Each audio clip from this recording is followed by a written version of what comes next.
कौशल देश में सुशील नामक एक निर्धन ब्राह्मण रहता था। प्रतिदिन मिलने वाली भिक्षा से वह अपने परिवार का भरण पोषण करता था। उसके कई बच्चे थे। प्रातःकाल वह भिक्षा लेने घर से निकलता और सायंकाल लौट आता था। देवताओं, पितरों और अतिथियों की पूजा करने के बाद आश्रित जन को खिलाकर ही स्वयं भोजन किया करता था। इस प्रकार भिक्षा को वह भगवान का प्रसाद समझकर स्वीकार करता था। इतना दुखी होने पर भी वह दूसरों की सहायता के लिए सदैव तत्पर रहता था। यद्यपि उसके मन में अपार चिंता रहती थी, तथापि वह सदैव धर्म कर्म में लगा रहता था। अपनी इंद्रियों पर उसका पूर्ण नियंत्रण था।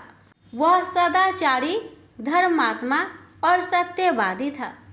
उसके हृदय में कभी क्रोध, अहंकार और ईर्ष्या जैसे तुच्छ विचार उत्पन्न नहीं होते थे। एक बार उसके घर के निकट सत्यव्रत नामक एक तेजस्वी ऋषि आकर ठहरे। वे एक प्रसिद्ध तपस्वी थे। मंत्रों और विद्याओं का ज्ञाता उनके समान आसपास दूसरा कोई नहीं था। शीघ्र ही अनेक व्यक्ति उनके दर्शनों को आने लगे। सुशील के हृदय में भी उनसे मिलने की इच्छा जागृत हुई और वह उनकी सेवा में उपस्थित हुआ। सत्यव्रत को प्रणाम कर वह बोला, ऋषिवर, आपकी बुद्धि अत्यंत विलक्षण है। आप अनेक शास्त्रों, विद्याओं और मंत्रों के ज्ञाता है। मैं एक निर्धन, दरिद्र और असहाय ब्राह्मण हूँ। कृपया मुझे बताइए कि मेरी दरिद्रता किस प्रकार समाप्त हो सकती है। सत्यव्रत ने आगे कहा कि मुनिवर, आपसे यह पूछने का केवल इतना ही अभिप्राय है कि मुझ में कुटुंब का भरण पोषण करने की शक्ति आ जाए। धन भाव के कारण मैं उन्हें समुचित सुविधाएं और अन्य सुख नहीं दे पा रहा हूँ। दया निधान, तप, दान, व्रत, मंत्र अथवा जब आप कोई ऐसा उपाय बताने की कष्ट करें जिससे कि मैं अपने परिवार का यथोचित भरण पोषण कर सकूं। मुझे केवल इतने ही धन का अभिलाषा है जिससे कि मेरा परिवार सुखी हो जाए। सत्यव्रत ने सुशील को भगवती दुर्गा की महिमा बताते हुए नवरात्रि व्रत करने का परामर्श दिया। सुशीला ने सत्यव्रत को अपना गुरु बनाकर उनसे मायाबीज नामक भुवनेश्वरी मंत्र की दीक्षा ली। तत्पश्चात नवरात्रि व्रत रखकर उस मंत्र का नियमित जप आरंभ कर दिया। उसने भगवती दुर्गा की श्रद्धा और भक्ति पूर्वक आराधना की। 9 वर्षों तक प्रत्येक नवरात्रि में वह भगवती दुर्गा के माया बीज मंत्र का निरंतर जाप करता रहा। सुशील की भक्ति से प्रसन्न होकर 9वें वर्ष की नवरात्रि में अष्टमी की आधी रात को देवी भगवती साक्षात प्रकट हुई और सुशील को उसका अभीष्ट वर प्रदान करते हुए उसे संसार का समस्त वैभव, ऐश्वर्य और मोक्ष प्रदान किया। इस प्रकार भगवती दुर्गा ने प्रसन्न होकर अपने भक्त सुशील के सभी कष्टों को दूर कर दिया और उसे अतुल धन संपदा, मान सम्मान और समृद्धि प्रदान की। इसी कहानी से यह शिक्षा मिलती है कि किसी भी कार्य को श्रद्धा, भक्ति और निष्ठा से करने पर उसका फल सदैव अनुकूल ही प्राप्त होता है। प्रेम से बोलिए भगवती दुर्गा की जय। माँ दुर्गा को आदिशक्ति, भवानी और अन्य कई नामों से जाना जाता है। पौराणिक कथाओं के अनुसार माँ का जन्म दैत्यों के विनाश के लिए हुआ था।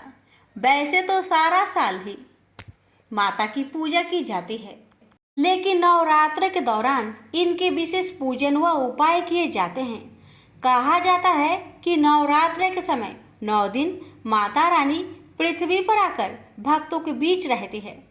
इसलिए माँ को खुश करने के लिए विधि विधान पूर्वक आरती, पूजा एवं दुर्गा सप्तशती का पाठ करते हैं। आज हम आपको बताएंगे कि माँ दुर्गा की उत्पत्ति कैसे हुई। एक बार सभी देवगण असुरों के अत्याचारों से तंग आ चुके थे। तब ब्रह्मा जी ने उन्हें बताया कि दैत्यराज को यह वर मिला है कि उसकी मौत कुंवारी कन्या के हाथ से होगी। तभी सभी देवों को एक तरकीब सूझी। उन्होंने मिलकर अपनी अपनी शक्तियों से एक देवी को प्रकट किया। विभिन्न देवताओं की देह से निकले हुए तेज से ही देवी के अलग अलग अंग बने।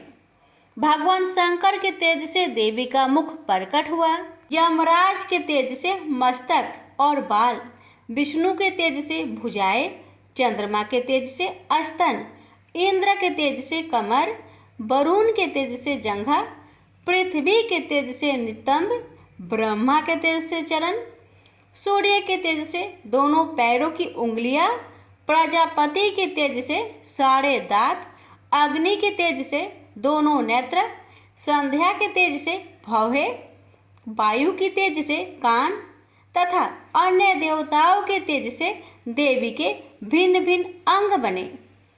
फिर शिव जी ने उस महाशक्ति को अपना त्रिशूल दिया, लक्ष्मी जी ने कमल का फूल, विष्णु जी ने चक्र, अग्नि ने शक्ति व बाणों से भरे तरकस, प्रजापति ने अष्टभिक मणियों की माला, वरुण ने दिव्य शंख, हनुमान जी ने गदा, शेष नाग ने मणियों से सुशोभित नाग, इंद्र ने वज्र, भगवान राम ने धनुष, वरुण देव ने पास व तीर, ब्रह्मा ने चारों वेद तथा हिमालय पर्वत ने सवारी के लिए शेर प्रदान किया। इसके अतिरिक्त समुद्र ने बहुत उज्जवल हार, कभी न फटने वाले दिव्य वस्त्र, चूड़ामणि, 2 कुंडल, हाथों के कंगन, पैरों के नूपुर तथा अंगूठियां भेंट की। इन सब वस्तुओं को देवी ने अपनी 18 भुजाओं में धारण किया। माँ दुर्गा इस सृष्टि की आद्य शक्ति है, यानी आदि शक्ति है। पितामह ब्रह्मा जी, भगवान विष्णु और भगवान शंकर उन्हीं की शक्ति से सृष्टि की उत्पत्ति, पालन पोषण और संहार करते हैं। अन्य देवता भी उन्हीं की शक्ति से शक्तिमान होकर सारे कार्य करते हैं। माँ के इस तेज को देखकर दैत्यराज बहुत डर गया था, लेकिन देवी ने अपने शेर और शस्त्रों से मार डाला उसे। तभी से माता को माँ दुर्गा के नाम से पुकारा जाने लगा। प्रेम से बोलिए दुर्गा मैया की जय।